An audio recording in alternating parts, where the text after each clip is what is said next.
Je m'appelle Stéphane.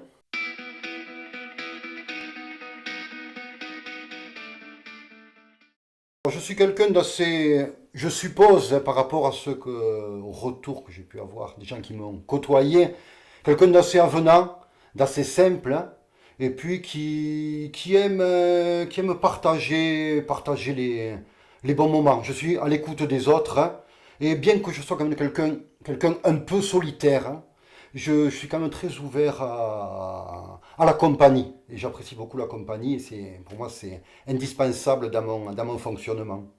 Au dire de ceux qui ont vu mes dessins, j'aurais un certain talent pour le dessin humoristique, l'illustration. Et jusque tard dans ma vie, j'ai un peu trouvé ça comme quelque chose d'un peu pénible, hein. Ça m'encombrait ce don en fait, hein. Je me sens plus comme un artisan que comme un artiste.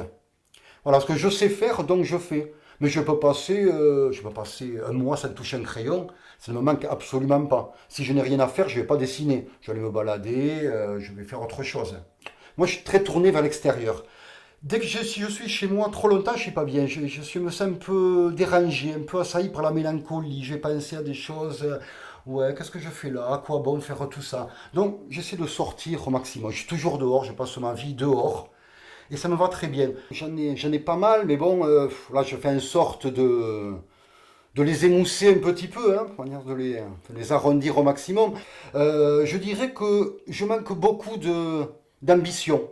Voilà, c'est-à-dire que j'ai du mal à structurer les choses. J'ai beaucoup d'énergie pour me lancer dans un projet, pour aborder un travail, mais j'ai une grosse tendance à la lassitude, et ce qui m'a obligé à changer beaucoup de métiers dans ma vie jusqu'à maintenant. Du coup, je me stabilise très peu, je suis en constante évolution, constante mouvance.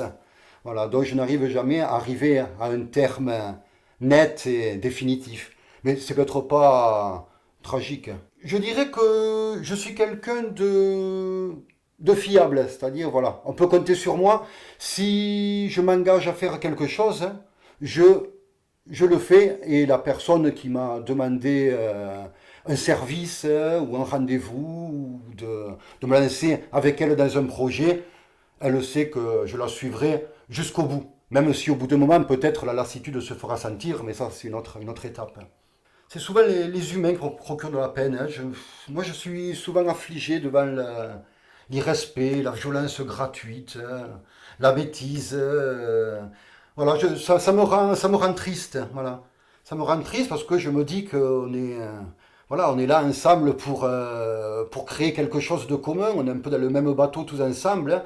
Et de voir des personnes qui n'ont pas conscience de l'importance du respect de l'autre, du respect de la nature. Moi, des gens qui jettent leurs déchets dans la nature, ça me révolte au plus haut point. Et ça me rend triste. Je me dis quand même, quel dommage qu'on n'ait pas un minimum de conscience pour pouvoir vivre dans un monde viable jusqu'à notre disparition et jusqu'à l'avènement de nouvelles générations. Voilà, ça me rend triste. Voilà, c'est la bêtise humaine. Il y a les accès de joie qui vont être là, un repas entre amis, une conversation fluide, agréable, hein, des rires faciles. Ça, c'est de vrais moments de joie. Et puis j'ai la joie au quotidien, qui sera de sentir la nature qui vibre autour de moi, le monde qui vibre, et me sentir en connexion. Toutes ces petites joies mises bout à bout vont faire une joie assez pérenne finalement. Voilà, en fait, c'est la curiosité qui me maintient toujours en joie. Enfin, pour moi, la joie, c'est garder l'enthousiasme, voilà, l'enthousiasme de vivre au quotidien et de ne pas attendre des choses extraordinaires pour se réjouir. Déjà, la nature, bien sûr, hein, je suis vraiment passionné de nature, hein, je ne passe pas un jour sans découvrir une nouvelle plante ou un nouvel insecte, hein, ou apprendre quelque chose sur la nature, hein. Voilà, donc ça, c'est véritablement une passion, puis c'est une passion qui m'aide à vivre au quotidien. Et puis je me passionne aussi beaucoup pour l'histoire, hein. Pour l'histoire, que ce soit l'histoire, la grande histoire, comme la petite histoire, l'histoire locale, l'histoire de Metz, l'histoire des villages, l'histoire de la région. Voilà, à travers des anecdotes, à travers des faits, à travers des témoignages. Voilà, c'est aussi l'histoire, pour moi, c'est aussi une manière de s'évader, comme le voyage spatial, le voyage temporel hein, est aussi un merveilleux moyen d'évasion. Et en fait, on vit dans un monde merveilleux. Voilà, si tant est qu'on prenne la peine voilà, d'agiter un peu son imagination, son imaginaire.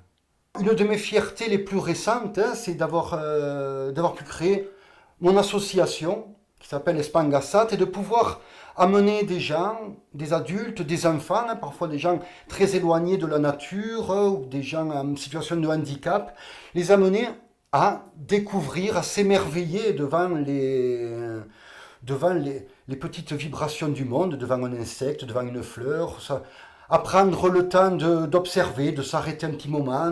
Et ça me rend très fier parce que pour moi c'est la meilleure reconnaissance, c'est de pouvoir apporter quelque chose et de changer des façons de voir, peut-être même des façons de vivre.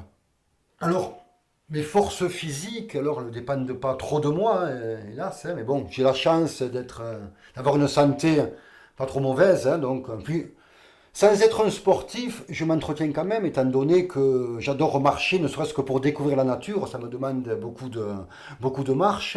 Le fait d'amener des groupes dans la garrigue ou au bord de l'étang, ça me demande beaucoup de déplacements. Et puis j'adore explorer également les fonds sous-marins. Donc tous les matins, hein, quand j'ai le temps, si c'est pas le matin, c'est le soir, hein, je prends mon masque, mon tuba, et je passe 1 heure sous l'eau dans l'étang de Thau, hein, à essayer de regarder et d'identifier toutes les petites bêtes que je peux découvrir entre les herbiers. Voilà. Donc tout cela, mine de rien, ça me maintient. Et puis ma force morale, c'est de ne pas avoir vraiment d'idéal. Donc ma force, c'est de savoir juste ce que je veux pour être bien, et puis surtout savoir ce que je ne veux pas et ce que je ne veux plus. Voilà, j'essaie d'être en harmonie avec moi-même et et d'être à ma place surtout. Voilà. Avoir la conscience nette de ce que l'on fait et de ce que l'on est. Voilà. C'est exister vraiment. Alors ça peut paraître dérisoire, mais la valeur du quotidien, la valeur de tous les gestes, la valeur juste de l'existence. Voilà. Puis après, il peut y avoir des grandes valeurs aussi, mais c'est pas si différent en fait. La vie, je la regarde des fois un peu avec méfiance. Hein. Je vois ce qui pourrait arriver, j'essaie d'anticiper au maximum. J'essaie d'écarter déjà tout ce qui peut me causer du souci. Alors, ce que je ne suis pas obligé d'écarter, j'essaie de le régler le plus vite possible. Donc, on m'a toujours, très souvent reproché ça, c'est de me mettre en retrait. Voilà. Si je fais quelque chose de bien, si j'ai participé c'est une action commune auquel j'ai pris une grande part, je vais toujours minimiser ma participation. Même, tu vois, des fois, je fais des dessins et ça me souvient d'oublier de les signer. On me dit, oh, Stéphane, quand même, signe-le ton dessin.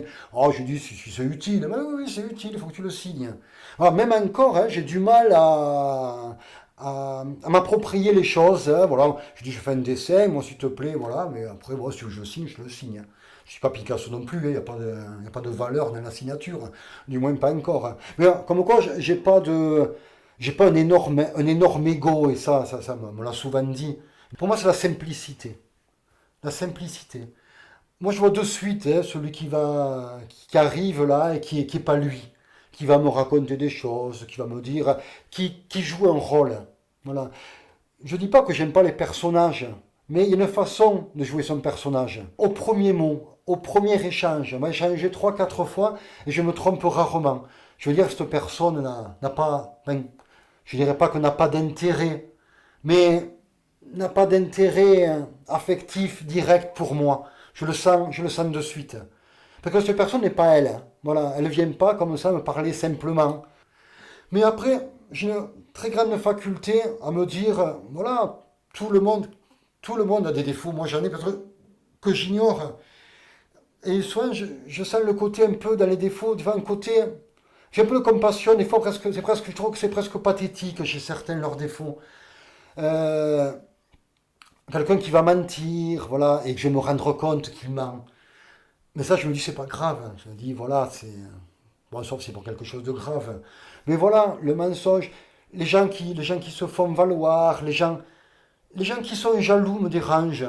Mais pas tant que ça, je me dis, c'est normal. Et voilà, les gens ont peur de perdre le peu qu'ils ont, ou alors ils se sentent un peu précaires dans la vie ou leur vie affective. Donc voilà, c'est normal qu'ils soient jaloux. Par contre, pour lesquels je n'ai aucune indulgence, moi, c'est la violence. La violence, hein, que ce soit verbale ou physique. Hein. Voilà, je supporte pas la violence. Hein, moi, les gens qui s'énervent, ou qui vont agresser quelqu'un, ou qui vont lever la voix agressivement, je me dis ça, c'est vraiment un gros défaut, parce que ça implique beaucoup de choses. Ça implique, ça implique notre relation au monde, hein, et notre vivre ensemble. C'est plus qu'un coup de sang. Et là, j'ai vraiment beaucoup de mal à les supporter, cela. J'ai pas suivi un cheminement qui était évident dès le départ. Et je pense que j'ai choisi ma vie dès le départ, disons dès le lycée, dès mon refus de suivre le système scolaire. Hein. Ça aurait pu être dramatique. Hein. Et j'ai toujours été mu, si ce n'est pas motivé par quelque chose. Hein. Et j'ai avancé. J'ai avancé sans plan précis, sans projet définitif. J'ai navigué. J'ai navigué un peu d'île en île. Hein, et en général, j'ai su choisir les bons rivages, même si j'ai essuyé quelques tempêtes. Hein. Mais aujourd'hui, voilà, aujourd'hui, je suis un peu un rythme un peu plus rythme de croisière. Bien que j'évolue tout le temps, hein, je suis pas arrivé au port encore. Hein. Je pense que j'ai encore pas mal d'étapes et pas mal de côtes à aborder.